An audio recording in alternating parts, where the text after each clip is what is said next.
Ta'ala bersetuju dengan permohonan Nabi Musa itu dan dilantiklah kedua-duanya sebagai Nabi dan Rasul.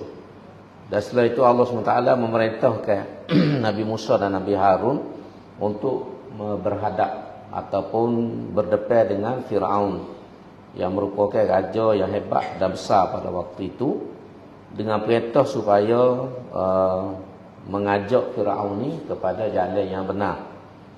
Walaupun Allah SWT pesan kepada dua-dua ni supaya menggunakan bahasa yang lembut, bahasa yang baik apabila berdepan dengan Fir'aun, dengan harapan Fir'aun ni akan terbuka hatinya dan dia merasa takut kepada kebesaran dan azab Allah Subhanahu Wa Taala. Nabi Musa dan Nabi Harun royak kepada Tuhan, dia takut jugalah nak berdepan dengan Fir'aun ni, kerana Fir'aun ni orang tahu semua zalim, ganas dan hebat pada waktu itu. Lalu Allah SWT menyebut dalam ayat 46 itu, jangan takut, dia kata, jangan takut kerana aku ni sentiasa berada bersama-sama dengan kamu, aku mendengar dan melihat apa ataupun segala perkara yang berlaku. Itulah lebih kurang kesimpulan daripada perbincangan kita pada kuliah yang lepas. Dan malam ini kita sambung apabila Allah SWT menyebut qala la takhafa innani ma'akuma asma'u wa ara. Lalu Tuhan perintah lagi, ayat 47 ni, auzubillahi minasyaitonirrajim. Allah SWT seterusnya bertitah ataupun berfirman, fa'tiyahu faqula inna rasula rabbika fa'arsil ma'ana bani Israel wa la tu'azzibhum qad ji'naka biayatin min rabbik wassalamu ala manittaba'al huda.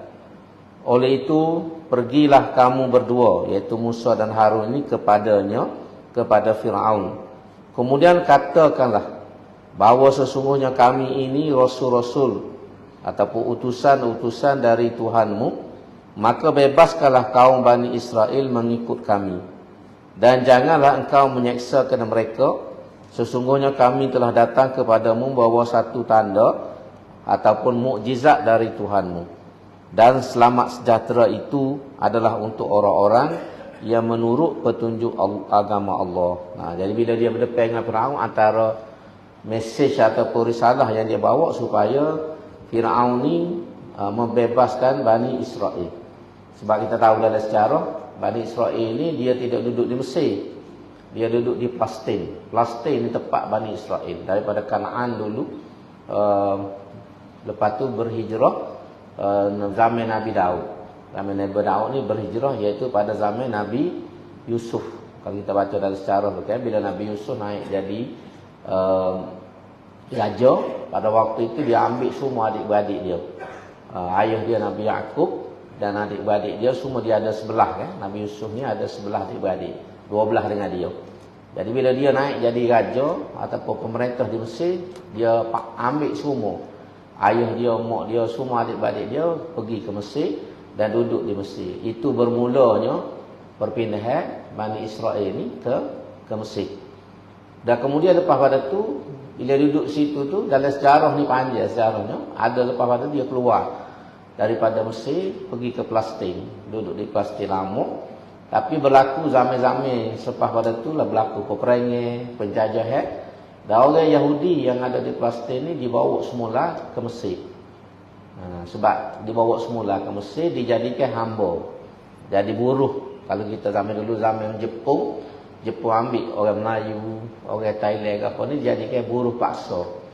Antaranya buat jalan kereta api itulah di Jepun ni, di Kencana-Buri, sepadan Thailand dengan Burma tu, di Sungai Kuai. Sungai Kuai itu dalam sejarah beratus dan setengah kata sampai ribu-ribu orang ni diambil oleh Jepun, diarah buat jambatan pada waktu tu, dah jalan kereta api. Sebab Jepun nak serai daripada Burma tu nak masuk kemari perhubungan tu. Kalau kita gila ni pun ada lagi jambatan tu, Kuai, jambatan Kuai tu di Kanchanaburi.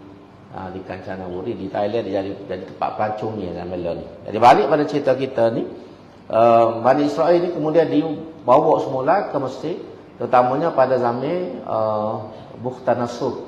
Ada satu riwayat disebut pada zaman Bukhtanasur, dia tak kakak orang-orang Yahudi ni, kemudian dijadikan hamba, dibawa balik ke Babylon dan juga bawa balik ke Mesir. Bukhtanasur ni ialah dalam buku sejarah nama dia Nebukadnezar. Nebukadnezar ni raja hebat satu ketika dulu. Dia membina istana kena kota yang hebat di apa dia panggil masa tu Babylon. Babylon tu Iraq. Iraq ni lah. Hebat tak hebat ni, tinggi tak tinggi kota dia tanam pokok apa semua sehingga nampak macam tamir. Tak nampak kota tu, nampak tamir, pokok-pokok penuh duk gantung langit. Seolah-olah gitu. Sebab tu dalam buku kalau kita baca kan sahurnya Taman Tergantung Babylon. Dalam buku sejarahnya ada nama Taman Tergantung Babylon. Jadi seolah tamir tu gantung langit, noyak tingginya bangun itu zaman Nebukadnezar. Dalam kitab Arab dia panggil Bukhtanasur. Jadi orang Israel ini kemudiannya berterusan menjadi hamba dan menjadi buruh paksa di Mesir ini, dah duduk dalam kawasan dia sendiri. Dia tak boleh campur dengan orang Qibti yang merupakan penduduk asal di Mesir pada waktu itu. Jadi bila Nabi Musa Nabi Harun mari ni antaranya minta supaya dibebaskan. Fa'arsil ma'ana Bani Israel. Bebaskanlah ataupun lepaslah Bani Israel ini mari dengan kita dan jangan kamu menyeksa mereka. Dan lepas tu baru ajak selain pada tu utamanya ajak masuk Islam. Jadi lepas pada tu dia sebut inna qad uhiya ilaina annal azaba ala man kazzaba wa tawalla. Jadi dia sambung lagi dialog dengan Firaun ni. Dia sebut antaranya wassalamu ala man ittaba'al huda. Sejahteralah kepada mereka yang mengikuti petunjuk, iaitu mengikut ajaran agama. Kalau ni ucapan ni biasa orang sebut kepada orang bukan Islam. Bila kita berucap di depan orang bukan Islam, kita boleh sebut assalamu ala man ittaba'al huda. Ataupun kalau capu orang Islam dengan bukan Islam, kita boleh sebut assalamualaikum wassalamu ala man ittaba'al huda. Assalamualaikum tu kepada orang Islam. Orang bukan Islam ni kita sebut wassalamu ala man ittaba'al huda. Kita tak boleh kata assalamualaikum kalau orang bukan Islam, salah di segi agama. Kita tak boleh mendoakan kesejahteraan kepada orang yang bukan Islam atau agama saya gitu. Bukan kata suruh baloh, tapi tak boleh disebut assalamualaikum. Sebab assalamualaikum ni doa.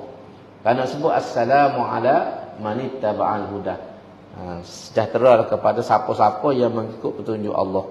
Jadi yang kedua dia kata inna qad uhiya ilaina, sesungguhnya kami telah diwahyukan kepada kami bahawa azab seksa di dunia dan di akhirat ditimpakan kepada orang-orang yang mendustakan ayat-ayat Allah dan berpaling daripadanya. Jadi diriwayat ke Firaun, azab ni akan turun, akan kena kepada siapa-siapa yang mendustakan, mana tak percaya dengan ajaran yang dibawa oleh Nabi dan Rasul, dan kemudian berpaling. Berpaling sini maksudnya kalau kita guna bahasa itu sikit, dia lawai lah. Bukan setakat dia bakit lawak, tapi dia lawai. Bukan setakat dia tak cara, tapi dia lawai. Dia lawai menentang kebenaran yang dibawa oleh Nabi dan Rasul. Lalu Firaun jawab. Ni dialog dalam istana. Qala famar rabbukuma ya Musa. Setelah mereka menyampaikan perintah Allah itu, Firaun berkata, jika demikian, siapakah Tuhan kamu berdua, wahai Musa? Jadi Firaun ni tanya balik. Yang mu sebut gini-gini kat aku ni, nak mari azab ke apa, siapa dia Tuhanmu? Rabbukuma, orang yang duk jaga mu, yang duk pegang mu. Sebab Firaun ni dia menganggap dia ni Rabb ni orang yang duk jaga, yang duk pegang. Musa ni besar dalam istana dia. Makan minum dia tanggung. Pakaian dia tanggung. Kapan jadi orang yang besar agama semua patut lari ke Madian. Dan orang Mesir ni pula, pada pandangan Firaunnya, dia pegang belakang. Tidak orang tak boleh hidup. Kata ada kerana dia, orang Mesir tak boleh hidup. Sebab zaman dulu ni kalau kita baca dalam buku di Malaysia, di tanah Melayu baik, seluruh dunia ni, zaman raja-raja dulu, semua rakyat ni raja tanggung. Rakyat ni makan minum, terutama hak jenis hak biasa ni, makan minum ni istana tanggung. Kalau kerja dengan istana ni, istana belakang we makan. Hak kerja dengan dia, hak askar dia pun, dia pergi makan, dia tanggung. Sebab tu dia ada tukar masuk banyak.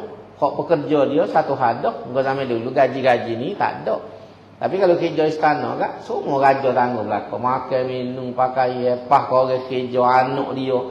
Anak dia, lepas tu rakyat, bala tentera ke apa ni, makan, hak KJL lah. Kita pergi Turki, kita tengok. Di istana Topkapı, di Turki, di Istanbul tu. Dalam istana raja tu ada bahagian dapur. Bahagian dapur, besar bahagian dapur tu. Kalau kita tengok berkali puluh-puluh kaus lagi masuk. Tuku tempat masuk. Berkali puluh-puluh kaus satu hari. Tapi bila kita baca dia tulis di ni tu, ni dapur ni untuk makan ni orang kerja dalam istana, tentera-tentera dan petugas-petugas. Maknanya kerajaan tanggung belakang. Peri belakang makan minum ke apa semua. Jadi sebab tu dia rasa akulah hak duk jagamu, Rob ni hak duk jaga, hak duk makan, hak duk pegamu. Jadi bila Nabi Musa mai ayat lagu tu kali pelik bagi dia. Pelik bagi dia sebab tu dia tanya, "Famar rabbukuma ya Musa?" Siapa dia hak duk jagamu ni, pegamu, bui makan kamu, ke apa semua ke Bani Israel ni? Siapa mu nak tubik, nak ambil daripada aku? Lalu Nabi Musa menjawab, qala Rabbuna allazi a'ta kulla syai'in khalaqahu thumma hada. Nabi Musa menjawab, Tuhan kami ialah yang telah memberikan kepada tiap-tiap sesuatu akan kejadian tabi'inya yang sesuai dengannya. Kemudian dia memberi petunjuk kepadanya akan cara menggunakannya. Dia jawab, Tuhan kami ni lah hak bui segala-gala kepada kita manusia. Nombor satu dia bui nyawa. Kehidupan tu Tuhan bui. Kalau tidak, tak ada kita atas dunia. Makan minum pun Tuhan bui belakang. Tuhan sedia segala kemudahan. Kita boleh nanai padi, nanai jagung. Kalau orang mau makan roti ke apa, semua pisang ke apa semua ni. Jadi semua ni hak Tuhan buat. Dan kemudian Tuhan bui petunjuk. Petunjuk ni masuk nak manfaat. Tuhan bui dalam fikiran manusia, ilmu tu lagu mana nak memanfaatkan. Ambil faedah daripada barang yang Tuhan buat. Tuhan buat ni manusia guna. Pola ni lah kita kata. Buat kapal terbang, buat kereta. Mari mana lah kau barang. Buat kereta dengan besi. Buat kapal terbang, zaman dulu besi lah. Lah ni dia ada komposit apa semua tu kita tak beza-beza material. Tapi siapa dia bui ilham kepada kita manusia ni mencipta. Gali ambil dalam tanah besi. Besi ni bukan duk cakul luar dak. Gali dalam tanah dia biji. Asalnya biji besi, kita panggil biji besi. Waktu biji besi tu, lepas tu masuk bakar jadi cair, lepas tu buat betuk kereta, betuk goni. Jadi siapa dia bui tu? Ni fahada, Tuhan bui hidayah, bui akal fikiran kepada kita manusia, kita boleh mencipta. Gigali belia dalam tanah, berbatu-batu masuk dalam bumi, waktu bik belia di Afrika tu. Waktu bik belia. Lepas tu manusia nyelai ke dalam laut cari mutiara. Ni siapa dia belakang royak ni? Dan siapa dia? Tuhan sedia mutiara dalam laut. Tapi manusia ni dengan akal dia nyelai turun. Law ni kita kata pakai alat. Zaman dulu tak ada alat. Orang waktu bik mutiara ni sebelum ada balik oksigen lagi. Lagu mana manusia ni boleh nyelai masa tu? Bukan toho laut dalam laut. Dia tak duduk tempat toho-toho ni. Tapi masa tu orang nyelai dah. Dia guna ke dia masa tu. Boleh waktu bik mutiara daripada dalam laut. Jadi semua ni hak dimaksud dia Tuhan buat, Tuhan bui, kemudian Tuhan bimbing, bui akal fikiran. Hada ni petunjuk, ni bukan petunjuk agama sebab hidayah ni dia luah. Kita kecek kan biasanya hidayah rohani, hidayah agama.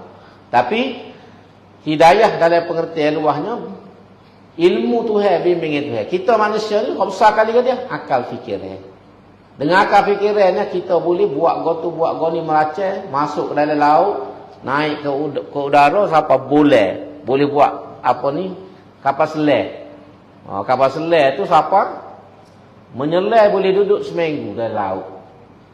Duduk sepoi ikan. Orang duduk dalam kapal selam tu kadang seminggu baru timbul duduk geruk. Kamu kalau musim perih kat tempat kata naik tu 2-3 minggu duduk tu siap dengan makanan, dengan oksigen, apa semua tu apa ni lagu mana manusia boleh buat. Lo ni guna kuasa nuklear lagi laju kapal selam tu. Nak oyak. Lepas tu naik boleh, naik kapal terbang tu satu hal dah biasa dah lagu ni. Naik kapal terbang dah. Lah ni naik boleh. Lagu mana manusia ni boleh mencipta alat, sedia bekal oksigen, dah boleh duduk di naik ke boleh. Dah orang yang duduk di satelit tu, yang kerja di satelit, ada setengah satelit, dia panggil stesen angkasa. Ada satelit yang dilepas gitu ya. Pakai remote, tak ada orang. Tapi ada stesen angkasa ni yang manusia ada dalam tu. Duk monitor dunia ni. Ada orang dalam tu, engineer, doktor, apa semua ada duduk seminggu, duduk 2 minggu, sampai masuk turun balik bom ni. Lagu mana tu boleh hidup? Nak bayar tak boleh dalam pada kita, tapi Tuhan beri sampai setara tu. Semua ni ilmu yang disebut sini khalaqahu summa hada. Tuhan beri betul, yakni tiap-tiap sesuatu diberikan ketentuan yang sesuai dengan tuntutan kejadiannya dan ditunjukkannya cara-cara menggunakannya. Demikian juga halnya manusia diberi segala sifat yang sesuai dengan tuntutan kejadiannya dan dia diberi akal untuk membezakan yang benar dan yang salah. Kita manusia beri akal. Makhluk yang lain Tuhan beri naluri. Naluri Tuhan beri naluri. Sebab tu dalam saya pernah sebut dulu kan. Dalam satu tafsir tu daripada India tu Abdul Kalam Azad bila dia tafsir ayat surah Fatihah tu, ihdinas siratal mustaqim, tunjukilah kami jalan yang lurus. Jadi dia sebut hidayah ni macam-macam bentuk Tuhan beri. Hidayah yang paling tinggi ialah wahyu.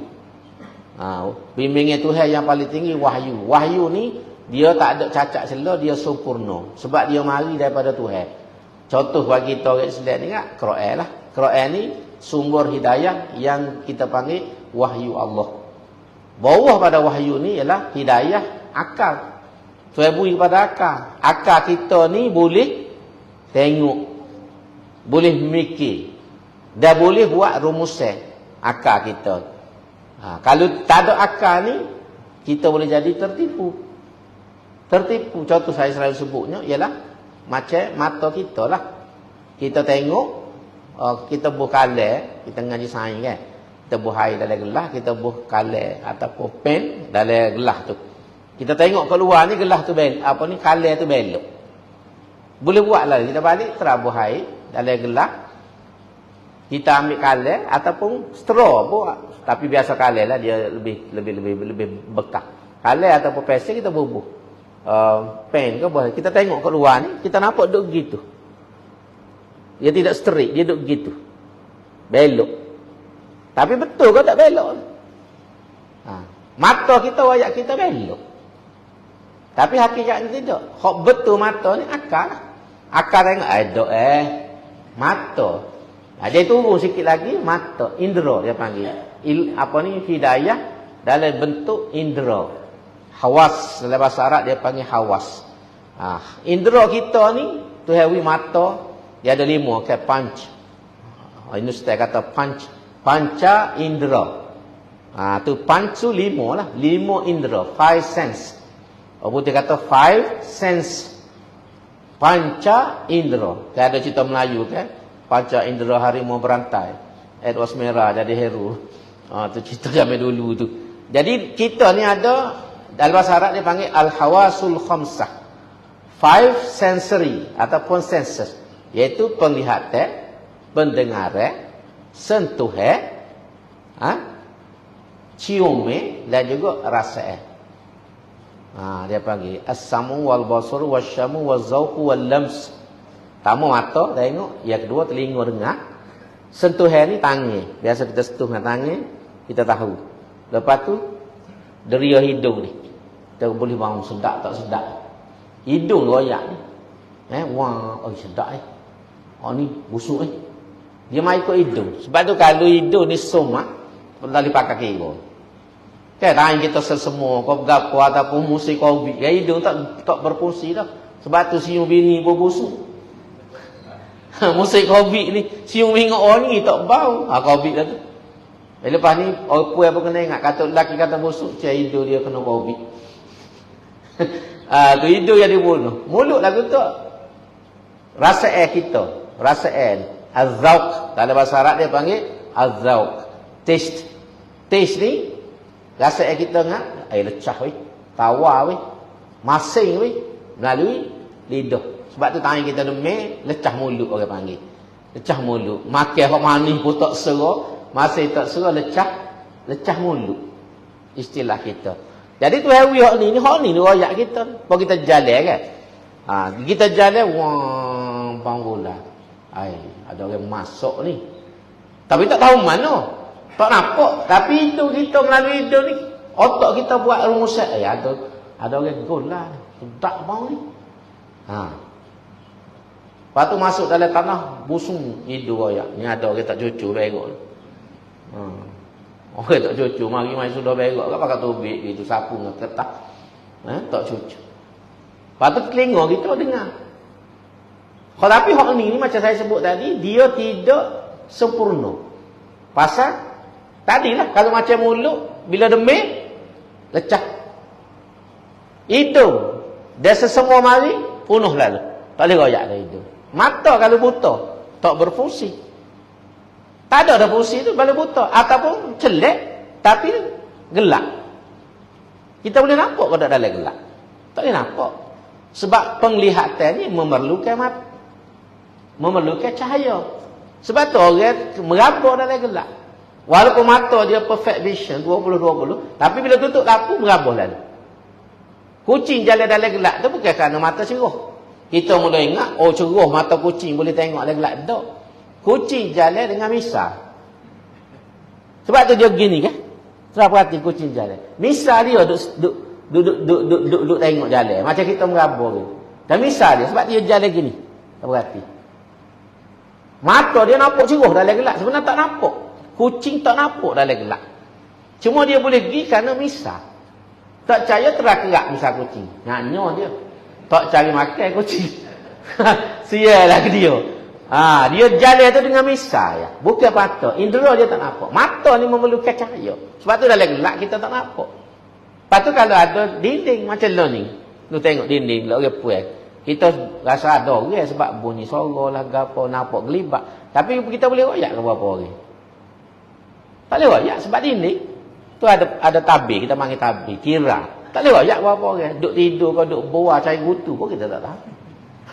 Pasal kita tak nampak. Jadi mata kita ni dihalang. Dihalang. Mana itu nak royak kecacatan, kelemahan indera. Sebab tu kalau kita gatul pada indera semata-mata, kita jadi tak sempurna hidup terganggu. Sebab tu dia naik kepada turun sikit lagi, ialah dia panggil apa ni? Apa dia panggil dalam istilah tu? Naluri. Naluri. Dia panggil naluri. Naluri ini, dia tidak gantung kepada mata, telinga dok. Dia tak gantung. Sebagai contoh, kata Abdul Kalam Azhar dalam tulisan dia kata kita tengok anak kucing. Mak dia beranak dia mata tutup kan anak kucing ni, mata tutup belakang. Dia tak ada beranak celak mata dok. Perhatilah anak kucing, anak anjing, bahasa jenis lagu tu, dia tubik tu mata dia. Kita tengok rumah kita. Tapi Tuhan beri naluri. Naluri ke apa? Bila dia lapar, dia sunggung lalu. Dada mak dia cari puting, nak pek. Dia sendiri ya tu. Siapa dia ajar ke dia? Mu, kalau mu lapar, mu daga, mu isap pek mak mu. Tak ada. Tapi otomatik anak kucing, anak anjing ke apa, anak babi ke, bila dia lapar apa, dia sunggung lalu. Dia suku-suku cari puting. Puting mak dia. Budak kecil lah gitu juga. Duduk atas ribuan mak tu kan. Tak tahu ke satu tapi gini mulut. Mata terkejap. Itu dia panggil hidayah dalam bentuk naluri. Tuhan beri hidayah. Kalau tidak tak boleh hidup. Budak tu, anak kucing ke apa semua tak boleh hidup. Tapi dengan naluri itulah dia rasa dia nak cari makan ni. Temu tu kan, isak sungguh puting mak dia. Itu hidayah yang paling rendah. Naluri, indera, akal dan wahyu. Wahyu yang paling sempurna. Akal ni tadi lah jejak. Dan kita kalau kita marah hilang pertimbangan. Cerdik orang lagu mana pun kalau marah dia boleh jadi hilang pertimbangan. Sebab tu dalam kitab adabul qadi, adab tu hakim ni, tu qadi ni. Dalam Islam kita panggil tu qadi. Lah ni adab hakim. Hakim-hakim mahkamah ni disebut dalam tu, kalau dia dalam keadaan lapar, jangan jatuh hukum. Tu dia baca dalam satu kitab dia panggil adabul qadi. Adab-adab nak jadi tu hakim, tu qadi. Dia sebut dalam kitab tu, Tok Qadi ni ada patah larang dia, antaranya jangan jatuh hukum. Nombor satu dalam keadaan dia lapar. Dia lapar. Jangan jatuh hukum dalam keadaan dia marah. Jangan jatuh hukum dalam keadaan dia serabut. Tak boleh. Dia kena tangguh dulu, mahkamah, dia rehat dulu. Sebab kalau tidak masa tu, dia akan hilang pertimbangan. Mari mahkamah kena marah bini dulu. Bini itu lebih besar pakat pada dia lagi. Tok akil nombor satu, bini. Sebab tu orang putih buat nakal, dia kata, father-in-law, mother-in-law, brother-in-law, sister-in-law, son-in-law, daughter-in-law, wife is the law. Jadi, wife ni is the law. Dia lah undang-undang. Dia menentu rumah nak yang besar. Jadi tu akhir ni kalau kena marah bini, mengepek ke apa semua, pergi mahkamah, jangan jatuh hukum. Sebab dia duduk gerai bini di rumah, nak lawan tak berani, moga dia masuk kelak TB. Kelak TB ni kelak takut bini. Kelak ni banyak di dunia ni, cuma tak berdaftar. Dah ramai dia kalau kita jadi ahli kelak ni, senyap-senyap. Kelak takut bini. Nak marah tak boleh, akhirnya jatuh hukum, berat padai dengan muka. Dia nak lepas angin rumah. Tak boleh. Pasal pertimbangan hilang. Kalau ada dia nak marah, dok. Sebab tu antara sebab, kalau saya duduk tak baca dalam kitab, apa orang puan ni, dalam Islam tak boleh jadi tu akhir. Dalam kes-kes jenayah. Sebab ada khilaf di sini.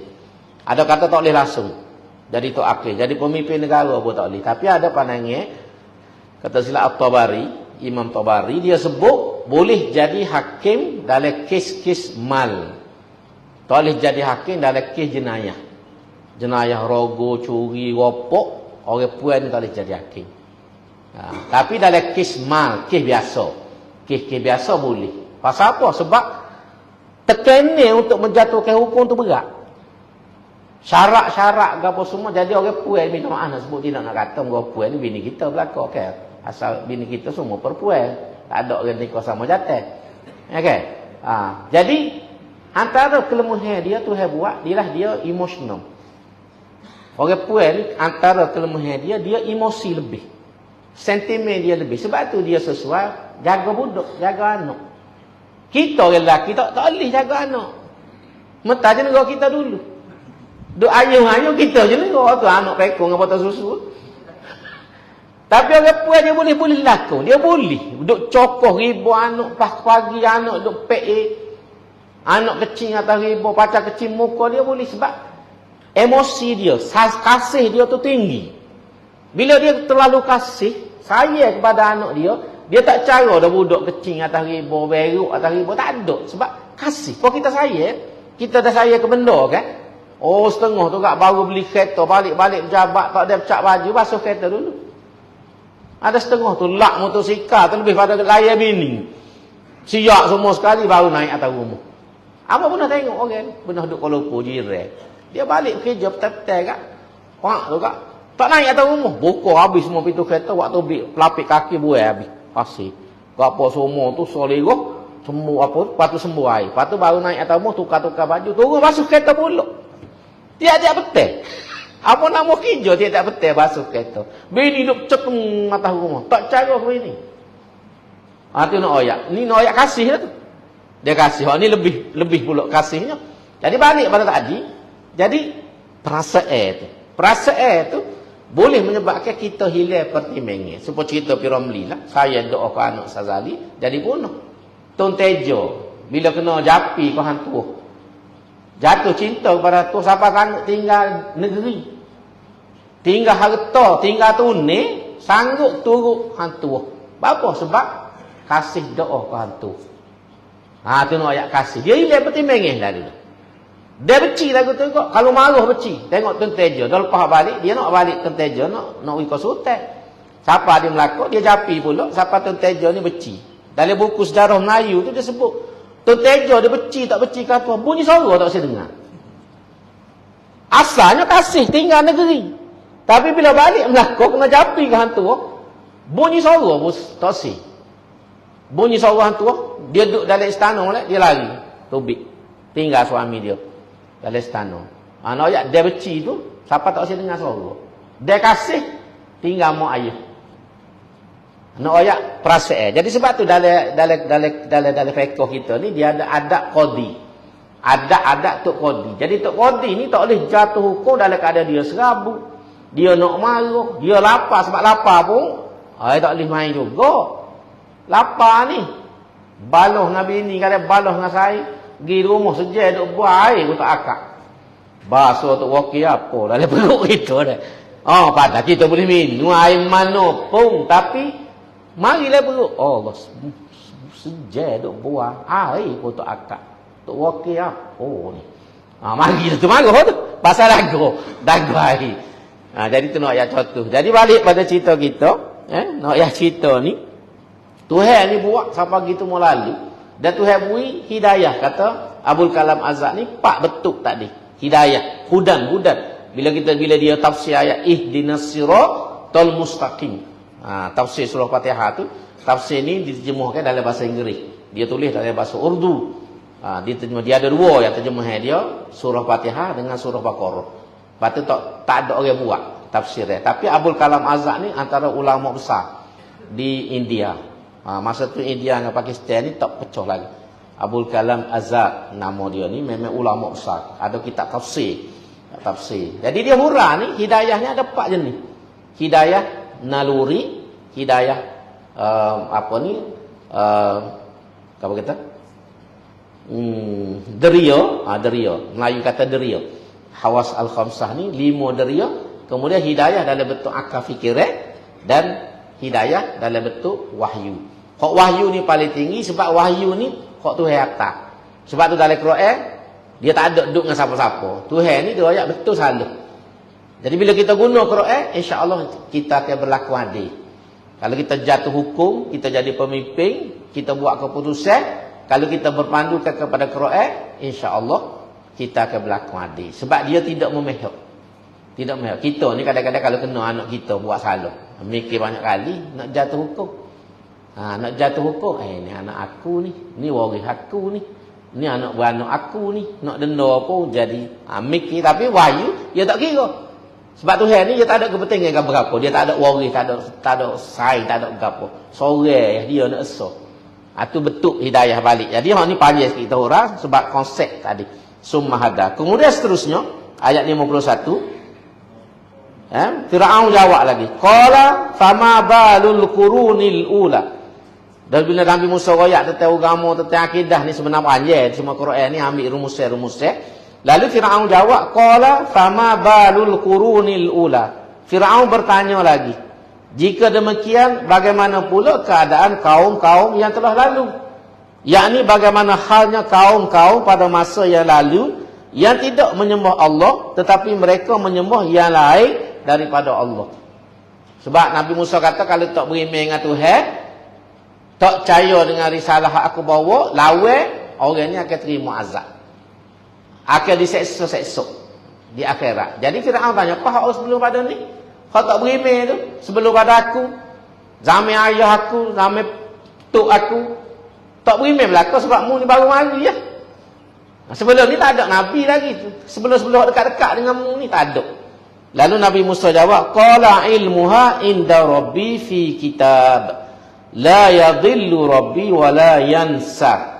Nabi Musa menjawab, pengetahuan mengenainya ada pada sisi Tuhanku. Tertulis di dalam sebuah kitab. Tuhanku tidak pernah keliru dan dia juga tidak pernah lupa. Bawah ni ayat, yakni soal ini, iaitu tentang nasib kaum yang sebelum pada ini, termasuk dalam perkara ghaib yang hanya diketahui oleh Allah Azza wa Jalla. Apa yang mereka lakukan adalah ditulis di dalam sebuah kitab yang khas dan mereka akan menerima balasan yang sesuai dengan amalan mereka. Jadi Nabi Musa kata, nasib mereka ni aku tak tahu. Tapi semua kerja buat umat-umat sebelum ni Tuhan catat belaka. Duk dalam kitab ni maksudnya kitab yang ditulis Raqib dan Atid tu. Raqib Atid ni dia catat belaka mana-mana. Zaman ada nabi, zaman tak ada nabi, tubik saja manusia ni ada lalu hak turut dia. Yang kita panggil istilah Raqib dan Atid. Kerja dia ni jun nulis. Bukan seorang, ramailah. Ramailah sebab setiap orang ada dua. Kan dalam kitab kita ngaji ke, seorang jun tulis amalan baik, seorang jun tulis amalan jahat. Jadi setiap orang pada kita ni paling kurang ada dua malaikat duk turun. Lik kanan, lik kiri. Mari masjid, holik kanan tulis. Gi main balik kerik, siapa tak semaya, holik kiri tulis. Hak pergi tempat orang ngajar, lik kanan tulis. Gi beli nombor ekor, holik kiri tulis.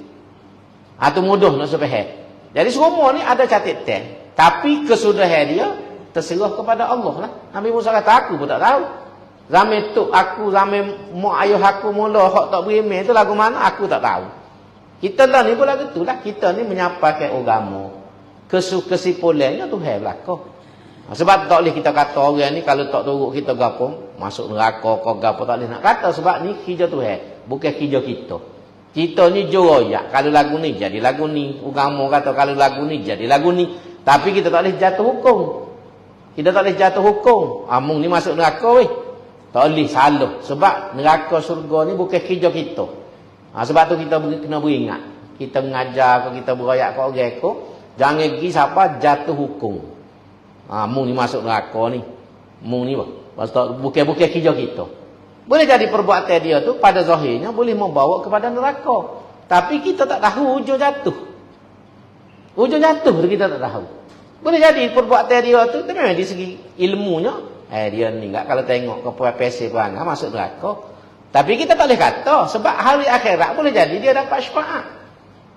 Dapat syafaat daripada nabi ke, daripada orang alim ke, daripada orang soleh ke, boleh syafaat. Syafaat ni lepaslah dia daripada azab.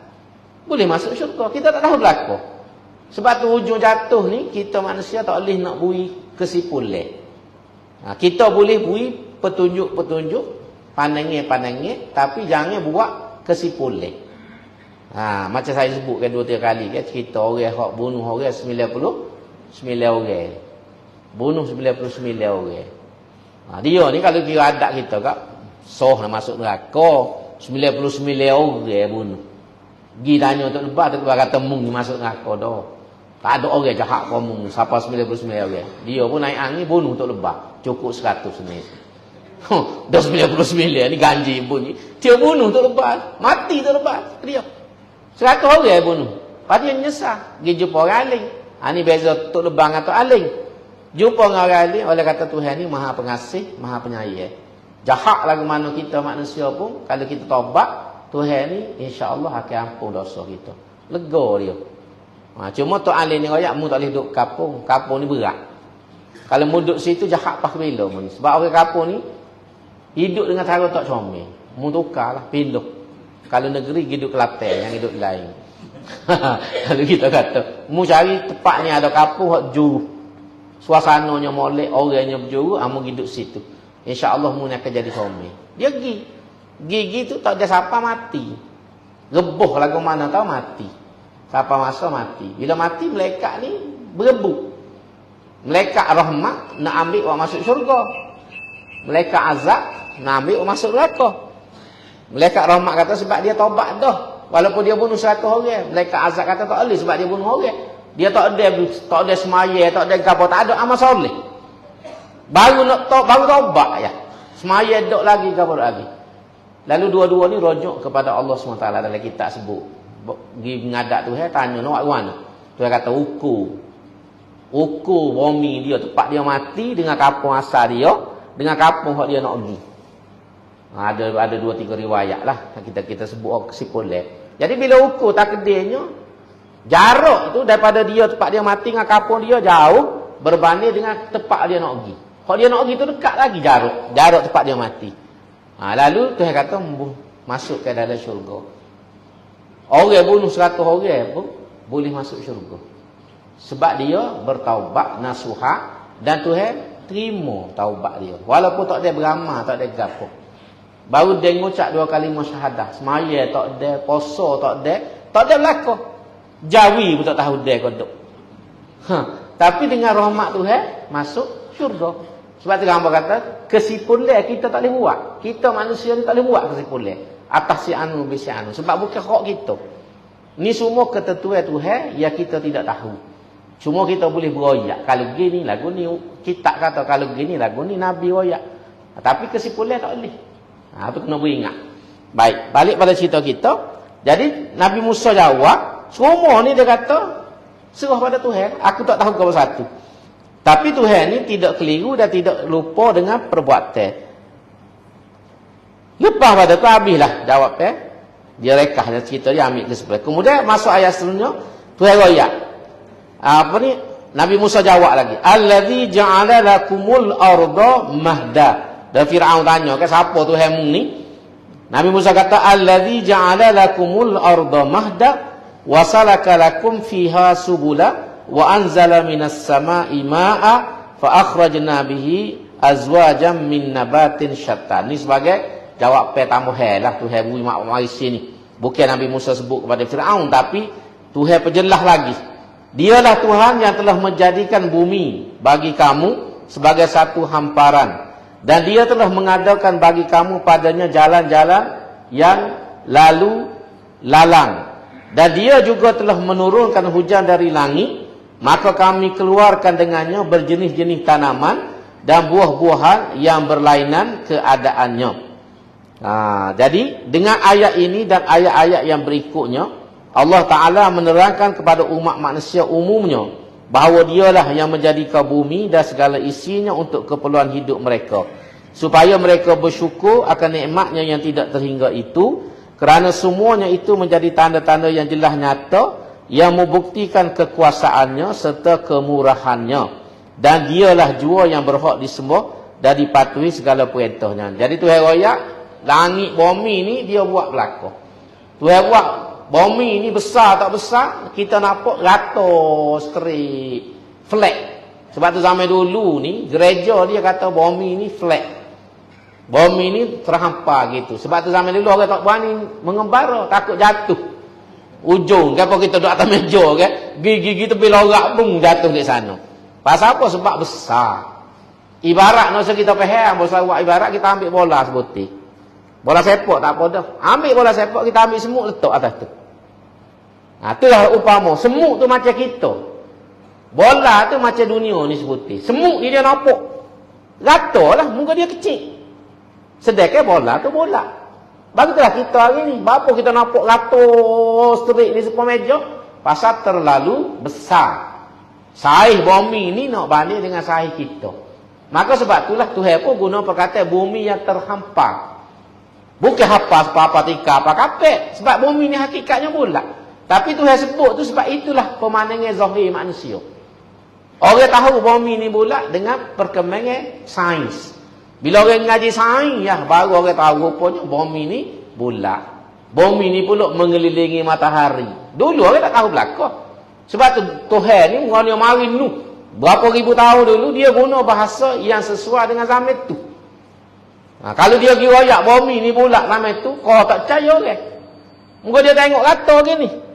Jadi dia guna bahasa-bahasa ni sesuai dengan zaman. Dengan zaman tu. Tapi ilmu akhirnya membuktikan. Dan ini pun Tuhan sebut juga berpusing, bumi musing, langit apa ni, matahari musing ni semua nak royak bulat lah. Kalau tidak tak boleh musing. Tidak gitu kan? Bagi 4 segi boleh pusing. Boleh golek? Tak boleh kalau bagi 4 segi. Dia boleh golek ni bagi bulat. Sebab tu guruh bulat. Tak ada orang main guruh 4 segi. Nak royak bulat. Jadi bila Tuhan kata bergolek ni musing ni, kerana bagi tu bulat. Cuma pada pandangan kita manusia, kita nampak rata. Sebab tu Tuhan kata sini, dia buat bumi ni mahda. Sebagai nampak macam hamparan besar gitu. Lepas tu, mu boleh geruk atas hamparan. Buat gotu, buat kau ni, bina jalan, bina bangunan, bina bandar, bina gapo. Dengan ilmu hak aku bui. kepada kita. Kalau kita baca dalam internet tu, oh ya orang dulu ni saya kagum. Saya duk tengok semua dalam internet. Bangunan cipta orang dulu. Pelik. Dengan zaman dia tu, kemajuan sains teknologi tak ada belah mana. Tapi dia boleh buat bagai-bagai yang saya rasa ni pun kita tak boleh buat. Pelik kata Tuhan beri ke manusia ni. Otak, ilmu, kreativiti dia ni dia boleh buat bagai pelik. Buat bangunan atas bukit cotik. Buat naik bagai lagu mana, seming ke apa semua tu lagu mana. Lepas tu kalau hak jenis hak agama pula, dia boleh bina candi tu daripada batu sebutir. Batu bukit, macam bukit sebutir tu dia pahak-pahak jadi bangun ni. Jadi tempat nyembuh. Dengan ukiran, dengan gapo, tak boleh fikir dah lepas gitu. Tuhan beri gitu mong ilmu ni kepada manusia, kebolehan kepada manusia. Kebesaran tanda kebesaran Tuhan. Tapi ni hak bukan Islam lah. Orang Islam ni tak ada je ni. Apa ni hak sobek-sobek sebab kita Islam ni, dia masjid kita ni simple saja. Tempat ibadat Islam ni mudah. Tapi orang bukan Islam Hindu ke apa, bersungguh benar dia buat. Sebab bagi dia Tuhan ni menjelma dalam bentuk-bentuk. Sebab tu dia buat kuih, dia buat apa, Tuhan perut buci, tak pakai baju ke apa semua. Tu sebab dia imajinasi dia terjemuh dalam bentuk-bentuk. Jadi kita Islam ni tak ada. Sebab tu Islam kita ni bila sebut Tuhan, kalau kita guna bahasa manusia kan, abstrak. Tuhan ni bersifat abstrak. Tak ada rupa, tak ada bentuk, tak ada gapo. Kosong gitu. Sebab tu masjid ni bila kita masuk, dia kosong. Tak ada hiasan, tak ada gapo. Kan kita pergi masjid lama-lama. Pergi dia kosong, masuk tu kosong. Dia panggil void. Dalam istilah apa ni, orang ni panggil void. Dan ada ruang ya, kosong, ruang tak ada gapo. Kita tengok contoh masjid Kapur Laut. Masjid Kapur Laut juga simple saja. Kita masuk tu kosong. Kita pergi masjid-masjid lama-lama tu kosong masjid. Kita masuk masjid kosong lalu. Tak ada gapo. Hiasan tak ada, lukisan, tulisan, gapo tak ada belakang satu. Pada pula lagu ni semua naik ngoyak perjalanan rohani manusia daripada bumi ke langit. Dan sebab tu kebanyakan masjid dia ada 3 lapis. 3 lapis. 3 lapis tu mana perjalanan kita daripada Islam, iman naik kepada ihsan. Peringkat yang paling tinggi. Tu golik masjid. Kalau kita perhati ataupun bumbu 2, amrusa. Kalau 2 ni pelik. Biasa selapis ataupun 3 lapis. Itu cara dia. Pasal tadi perjalanan rohani. Kita kau naik. Kita sampai makam yang paling tinggi. Iaitulah makam ihsan. Sebab tu masjid ni kosong. Sebab tak seria ada gangguan. Gangguan kepada orang yang nak menuju Allah Subhanahu Wa Taala. Tu falsafah kalau kita baca. Sebab tu zaman-zaman dulu mana tak ada ukiran, gapo ni tak ada. Tak ada. Ya kalau boleh. Tapi lah ni perlulah. Ekor kena ada. Tak ada ekor semaya tak khusyuk. Tapi yang merasa semaya dalam ekor ni kurang pahala banding dengan semaya dalam panah. Ambo lah rasa bukan petua ni. Sebab selesa kita semaya dalam ekor selesa. Kadang tak ingat rekat berapa sedap dah. Kalau semaya perlu ni mikir juga berapa rakaat bila nak habis ni. Pasal 20 kejap. Tapi semaya dalam ekor bahalah 5 menit tu email tak apa sedap. Baik, jadi balik pada cerita kita. Jadi Tuhan buat ni semua ni untuk kita. Kemudian Tuhan jadikan daripada langit ni pula ialah turun air. Turun air ni terutama zaman dulu sebab masyarakat masa tu dia panggil agrarian. Masyarakat yang bertani. Tak ada kerja rumah batu kerja apa kilang apa masa tu. Orang bertani, bercucuk tani. Semua masyarakat dunia zaman tu bercucuk tani. Di Inggeris di mana kita baca dalam buku. Maka sebab tu air ni keperluan utama. Keperluan utama manusia air hujan. Dan di kalau Mesir dalam konteks Mesir ni tempat Nabi Musa ni Sungai Nil. Sungai Nil ni punca sumber air yang utama. Tak ada Sungai Nil ni mampu Mesir masa tu. Sebab orang Mesir ni nan ni. Dan setiap tahun Sungai Nil ni banjir. Banjir ni apa? Sebab dia menyuburkan lembah-lembah di sekeliling. Sebab tu dia Tuhan takdir banjir. Kalau tak banjir, dia lembah-lembah ni kering habis tanah tu. Tapi bila banjir, dia naik dengan lumpur, dengan gapo tu, tutup habis tanah ni jadi subur. Sebab tu kalau nak marah sangat kau banjir ni. Kita ni baloh nak banjir kadang ngepek berapa Tuhan buat ni ada sebab-sebab dia. Ada sebab dia. Cuma oleh kerana tak kena dengan angin kita, ngepeklah kita. Tapi orang Mesir ni memang nak. Sebab tu bila sungai ni suhu tak banjir, dia wi sembohai. Zaman tu wi sembohai. Apa dia? Ambil anak dara, bunuh. Bui ke sungai. Dia pilih anak dara, hak paling jauh dalam kapur. Hak paling jauh dia tak ambil ni huru hara ni. Dia ambil hak paling jauh, dikorbankan kepada sungai ni. Korban ke apa? Tahuk muno. Dalam setengah riwayat sebut dia sembelih.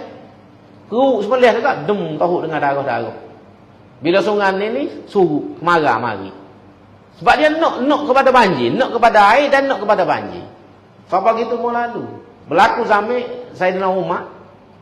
Masa tu Amru bin Al-As jadi gubernur Mesir. Sungai ni suruh kemarah. Jadi tak tahu nak ke mana kerajaan.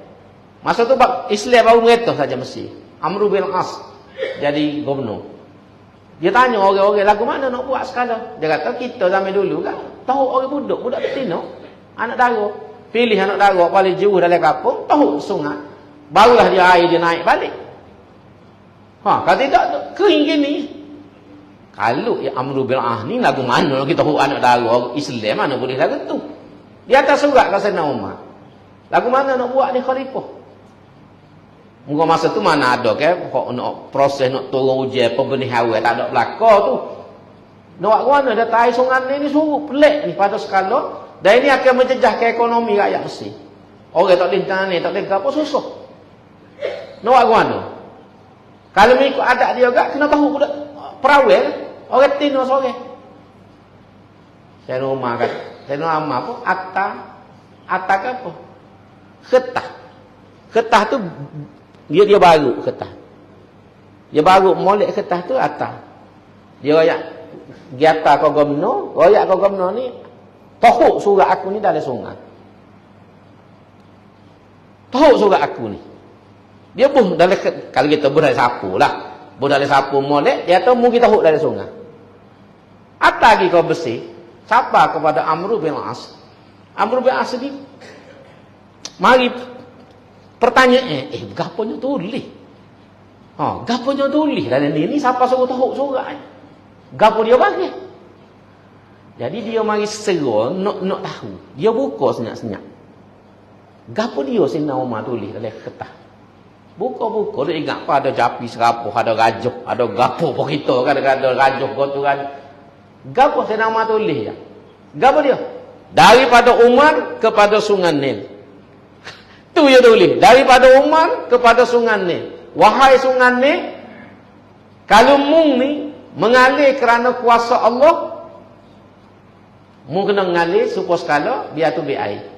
Tapi kalau mung ni mengalir dengan kuasa mung sendiri, mung duduklah gitu kering gitu. Tu yang dia tulis ada surat. Hebat Sayyidina Umar. Amru baca ni, suruh pelik, bagi lagu tu dia tulis. Bukan japi serapuh, bukan ayat Quran, apa tulis lagu tu. Dia pun buku balik. Buku balik suruh orang ni tahu. Sungai supaya Sayyidina Umar. Tahu masuk dalam air, duduk tak lama, pasal lah dia air tu. Lipuh, molek, semua balik asal. Nak ayat bisa, tak bisa Sayyidina Umar. Arah sungai. Kita tak boleh buat dah. Tak boleh buat. Tapi nak ayat tu bisa. Ni antara keramat, keramat Sayyidina Umar. Waliullah besar dia ni. Atau antara. Dia ada sungai. Kalau mu ngalir kerana perintah Tuhan, mu ngalir. Kalau mu ngalir ni kerana kuasa pun, mu tak sah jadi banyak. Dia duduk dengan kering gitu. Jadi sungai ni takut ke dia. Arah dia dengan izin Allah, beru naiklah dia. Duduk tak ada duduk 2 hari. Beru air tu, pasal semula, penuh balik supaya sekala. Orang boleh nan boleh. Ni nak ayat hebat. Tadbir dengan agama. Tuhan beri gantung kepada Allah Subhanahu Wa Taala. Bila pemimpin ni bertakwa, bakulah benda-benda yang di luar daripada jaket kita. Kalau kita learn ni tak usah tulis 10 orang tulis pun tak naik-naik air. Kita pergi semaya istiskop pun tak ujian-ujian kadang-kadang tu. Tu nak royak. Sebab tu ada benda kita kena minta dengan Tuhan. Tak boleh gatal dengan ikhtiar kita saja. Ikhtiar buatlah setakat boleh, tapi kena ingat barang-barang ni Hak Tuhan takdir berlaku. Go to go ni. Jadi sebab tu jangan lari pada Tuhan. Jangan duk suruh kita pandai, kita cerdik. Siapa kita tak mikir benda ni, ketentuan Allah.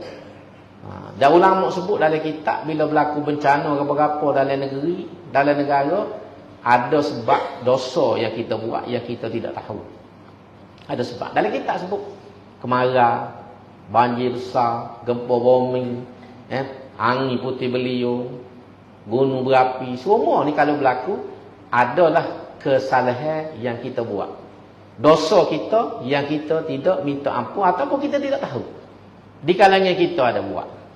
Kayak mula kan mau cerita kan. Kisah zaman Nabi Musa ni. Tu mari kemarau, Nabi Musa semaya istisqa. Panggil habis orang tubik semaya, tak turun hujan. Nabi sendiri jadi tu imam, tak turun hujan. Nabi Musa heran. Aku ni nabi dah. Jadi tu imam, tak turun. Lalu dia tanya Tuhan, mungkin dia boleh kecek dengan Tuhan kan. Bapa dia kata tak turun. Habis dah kita habis orang kampung tubik. Tuhan kata ada di kalangan kamu tu yang buat dosa. Dosa dia ni berat, 40 tahun dia buat dosa ni, tak taubat. Kerana dia ni lah aku sekat. Hujan tak turun ke apa, binatang jadi susah ke apa. Selagi dia tak taubat, Tuhan kata hujan tak akan turun. Berat. Nabi Musa bangun cacai royak. Tuhan royak kat aku, ada di kalangan kita ni orang yang buat dosa. 40 tahun dah dia buat dosa dengan tidak taubat, duduk dengan dosa. Jadi Tuhan kata kalau selagi dia tak taubat, hujan tak turun. Jadi dia Nabi Musa kata aku minta bangunlah. Hak mana hak buat dosa ni bangun. Bangun minta ampun dengan Tuhan. Tak siapa nak bangun. Kalau kena kita soh tak bangun, lari masuk jambel kita. Muka mandu. Dosa besar, bukan dosa kecil-kecil. Tak kahwin ni, orang apa kat tengok mu aku mu tengok aku tengok nak tahu siapa dia. Tak nak kedah nak kenal ke mana. Kahwin ni menengung dia nak bangun royak, dia malu. Muka malu lah aib kan. Orang nampak dia baik, jauh. Tapi ada buat dosa besar. Duk nengung dia. Kalau aku tak bangun, dia kata susah habis segala orang. Hujan tak turun, menatai pun susah. Orang kampung pun susah. Tak boleh makan, tak boleh minum, nak nanai pun tak boleh. Kerana aku sore. Duk main gitu gelisah. Akhir teriuk dia. Dalam riwayat sebut, dia teriuk. Teriuk sore. Jahat benar aku ni, dia kata. Teriuk dia kata. Kerana dosa aku, semua orang susah. Teriuk dia, teriuk. Tapi orang tak tahu, mungkin dia sore dia, teriuk. Teriuk, lama juga dia teriuk, menyesal apa semua tu. Tiba-tiba turun hujan. Turun hujan, terkejut habis. Nabi Musa tanya, mana? Tanya Tuhan, tiba-tiba turun hujan. Dia kata orang yang buat jahat tu, tobat dah. Dia tobat dah. Senyap-senyap dia tobat, jadi kerana dia tobat tu aku buat turun hujan. Lalu Nabi Musa tanya, boleh tunjuk orang mana so? Dia nak tahu juga ramai-ramai dalam masjid ni orang mana. Kau nyana dinding kau, ada tengok. Kalau gitu nak tahu juga kamu dia nabi kan? Boleh kau dok. Dia kata aku tutup dosa dia ni 40 tahun. Dia buat jahat 40 tahun aku tak pecuh kejahatan dia. Lalu ni dia taubat dah wahai Musa. Tak okey aku nak tunjuk. Masa dia jahat mula aku tak tunjuk kau orang jahat dia. Hari ni dia sudah bertaubat, dia teriuk, dia isah. Tak okeylah aku nak malu dia ni, nak tunjuk depan ramai-ramai. Tu nak ayat. Tak tahu maksud tu. Siapa dia? Orang tu. Itu dalam riwayat disebut lagu tu. Nak ayat hubungi dengan Tuhan. Kita dalam hidup ni tak boleh putus. Hebat kita setara mana pun, kita dengan Tuhan ni tak boleh putus. Sebab kadang-kadang bencana bala mari menipu kita tu kerana keburukan kita yang kita tidak sedar. Kita duk rasa apa-apa tapi sebenarnya kerana salah kita, cuma kita tak serah salah. Kita tak berasa. Kita duk ingat molek dah kita. Tapi waktu kita bakit apa tu buat aku lagu ni. Apa tu aku buat? Ya kita tak khabar kita buat macam-macam. Buat macam-macam hak benda tu tak suka. Tiba-tiba bila Tuhan buat kita soal. Apa aku kena nyakit ni bapa gini? Kita tak khabar kita duk buat benda-benda hak Tuhan tak suka, kita tidak minta maaf. Kita tidak minta ampun dengan Tuhan. Jadi hak ni pentinglah untuk kita ingat dalam bab ni. Jadi balik pada cerita kita, jadi Tuhan kata aku buat belaka, waktu air ke apa semua daripada langit, dan kemudian Aku jadikan setiap benda ni, tumbuh-tumbuhan ni berpasang-pasangi. Ada jatuh, ada tino. Sebab tu dia boleh buah. Boleh buah, boleh apa ni, bunga, boleh gapo. Sebab ada jatuh, ada tino. Tak ada benda ni yang tidak berpasangi. Tu yang buat memang. Sia, malam, langit, bumi. Udara, laut, teh. Semua tu pasangi. Dia panggil zaujaini tsnaini. Berpasang-pasangan. Basika apa ada? Basika jatuh, basika tino. Gitu. Ada basika jatuh, lo ni kalau tak ada pun. Zaman kita budak kan ada basika jatuh, basika tino kan. Basika ni orang tino naik. Dia tak ada galai tu. Basika ada galai, basika orang jatuh. Bukan nak lakuh kaki orang tino. Tak okey nak lakuh kaki. Selok ke apa semua. Jadi orang buat basika pun reti ada. Reti ada. Padahal dia buat basika tu orang putih. Kan England mula kan rally hamba tu hak England. Dulu kan sebut basikal rally kat Abite. Tu lebar pun pakai naik basikal rally pergi ngajar guru ngajar. Tapi nak ayat putih pun dia reti jadi basikal jatuh basikal tin tu. Buat gitu. Pokok betik ada pokok jatuh, pokok betik tin tu. Pokok jatuh tu tak buahnya. Pokok buah tu betik tin tu. Jadi nak ayat tu yang buat zaujaini tsnaini. Berpasangi. Sebab itu sifat kehidupan. Ada jatuh, ada tino. Yang dari Cina, pasal Cina lama, dia panggil yin dan yang. Yin dan yang. Sebab tu saya sebut dulu kan. Kalau kita pergi kedai Cina, hak jenis lama-lama, hak baru ni, boleh kata tak ada. Duduk atas pintu dia tu. Bulak teh, lepas tu dia ada ni. Supaya anak bodu. Ada putih, ada hitam. Itu dia panggil yin dan yang. Jatuh dan tino kehidupan. Sebab hidup ni tak jadi kalau jatuh saja, tino saja pun tak jadi. Dia kena gabungnya jatuh dengan tino. Sebab tu dia atas pintu tu dia gitu. Dan dua ni kena harmoni. Kalau tidak harmoni jadi masalah. Rumah tangga kalau jatuh yang bini dengan lelaki tak sepaham. Baloh. Hak tu turun naik. Mahkamah syariah tu siapa tu kau dicek bunyi lipa mari. Pasal dia tidak harmoni. Dia kena harmoni. Tubuh kita ni ada panas, ada sejuk. Kalau lebih panas, dia jadi penyakit ni. Kalau lebih sejuk dalam tubuh, jadi penyakit ni. Sebab tu kalau kita baca oleh kitab-kitab lama, dia ajar ni, pilih makan ni. Kita ni pakai romo ada. Dia makan ni, tak boleh sapu, panas dengan sejuk segetuk. Tak boleh sapu. Kita ni romo panas sejuk tak bercara. Minum air teh, minum air batu segetuk. Saya pernah kena sekali lagu tu minum capur gitu. Dia jadi pelik, ingat nak mati. Atau apa tu beg kena. Mula-mula kita minum air batu, sedap minum air batu. Lepas tu kita minum teh panas. Mata tolong. Kita segera tak ada apa kan. Naik ke apa tu beg tu kat mari pelik. Kata mati dah aku ni. Minta kata saya mati di rumah lah, jangan mati dah dekat tu beg. Minta siapa gitu mau minta tu. Pelik segera banyak royak. Dia ingat mari sakit, ingat serangnya jatuh. Tak kena nak fikir, peluh kita ni, peluh supaya orang jatuh. Kata minta lah tu ada siapa di rumah. Kalau mati pun mati pak kota baru lah kata. Jangan mati sekali kau betul be. Rupanya mikir lepas tu kita tadi minum.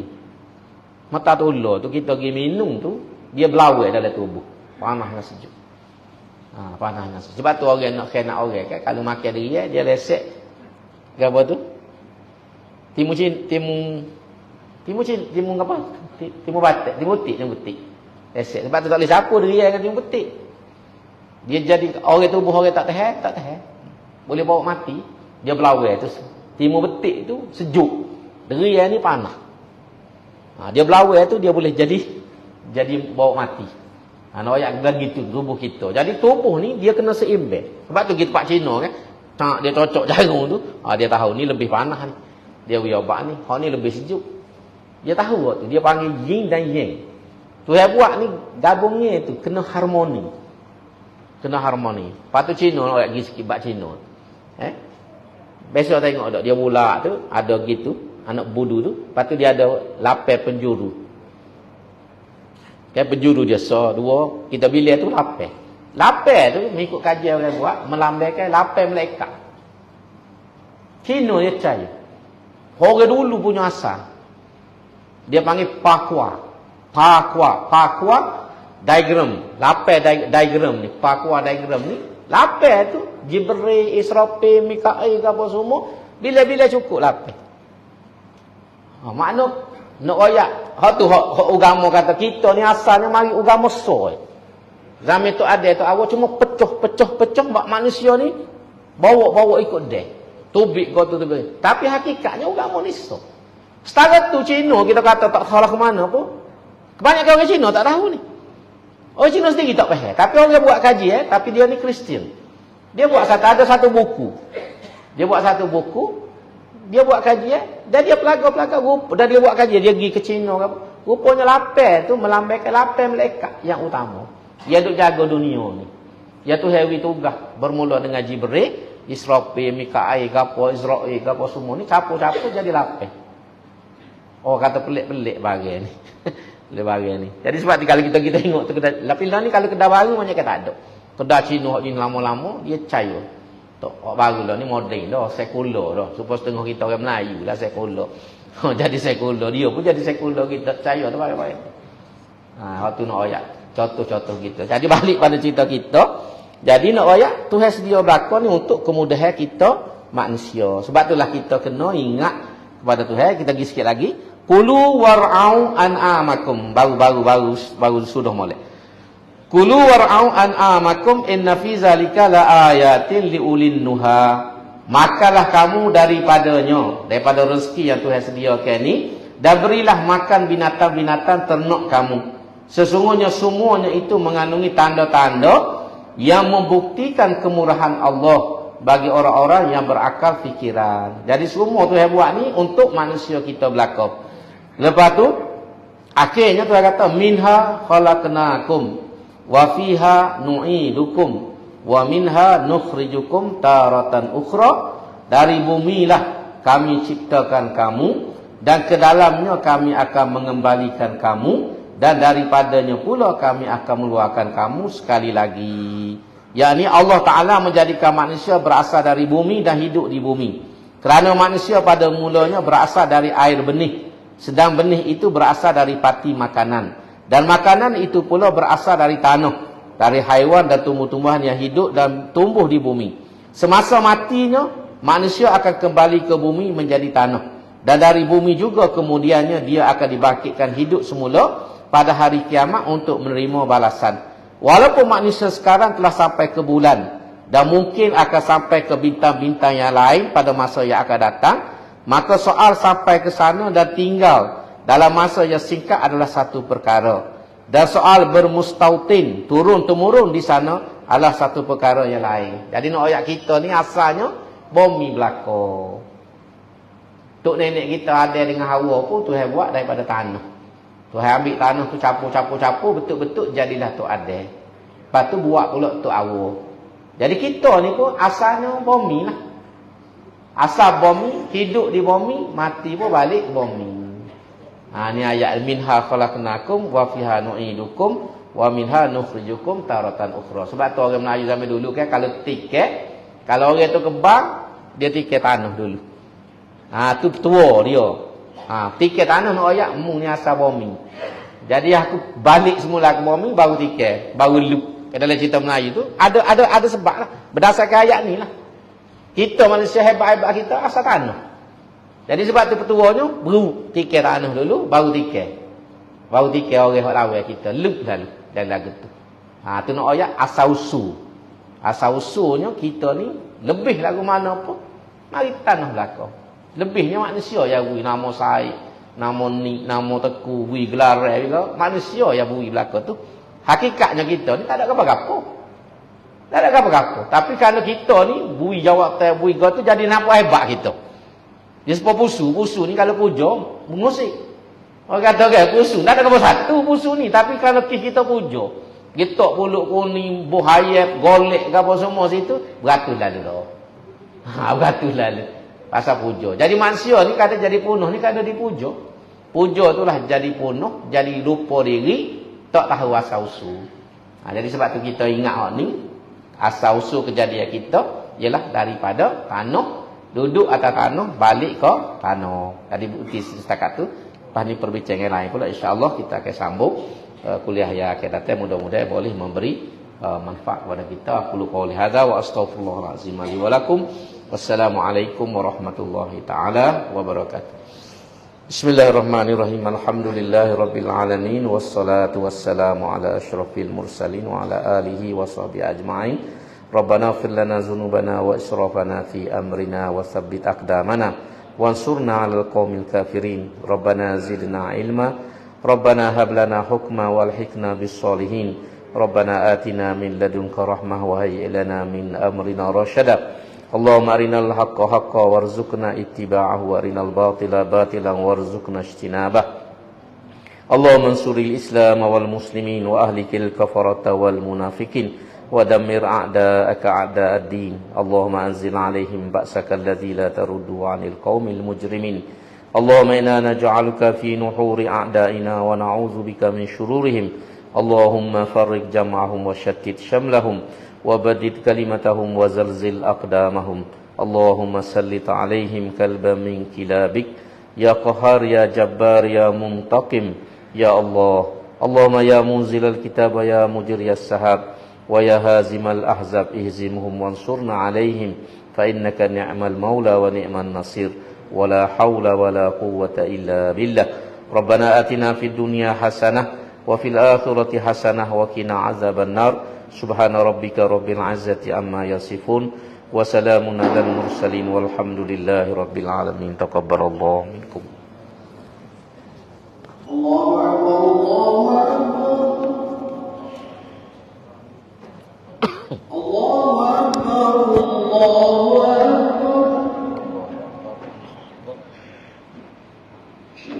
akbar.